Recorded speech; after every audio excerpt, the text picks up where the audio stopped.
The classic Ford F-150 water leak on the passenger side. It's almost a rite of passage if you own one from the mid-2000s onward. You go to get in your truck, and that squish under your shoe? Welcome to Club Damp Carpet. You'd think it was something more dramatic, like a cracked windshield or a spontaneous geyser, but nope. More often than not, it's sneaky. Water seeps in so quietly, the only red flag is your socks being perpetually moist. One of the big pain points? Mold. Once that carpet padding gets wet, it holds onto moisture with the tenacity of an over-caffeinated raccoon. If you wait too long, your truck's going to smell like a high school gym locker at the end of semester. Here's the punchline.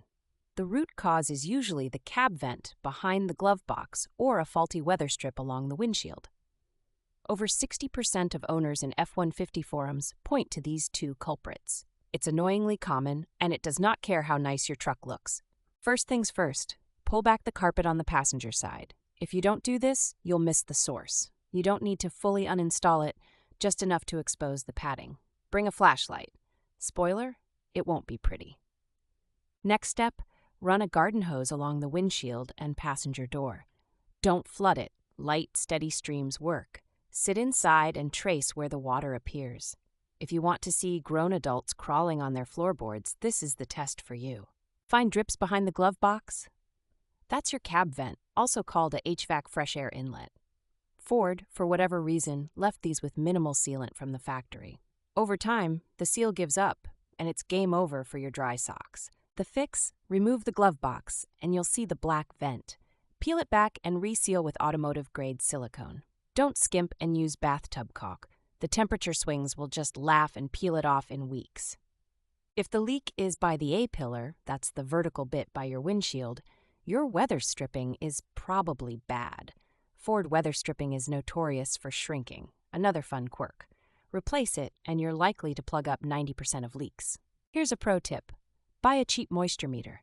Even a $15 one will let you know when everything is truly dry. You want those readings under 15%. Anything higher, and you're one rainstorm away from reviving that high school locker room. Another pitfall, not drying out your truck fast enough. Open the doors, run fans, box fan if you have one, and if you can, park it nose up on a slope. Gravity helps water drain backward instead of pooling under the dash. Last step, replace or clean padding that's soaked for more than 48 hours. Trust me, even if it smells okay now, it will not in a month. You don't want to be the friend with the funky truck air. If you fix the leak before real damage sets in, you save yourself $500 in repair bills and a world of headaches. Ford should issue merit badges for surviving this, but having a bone-dry carpet is reward enough.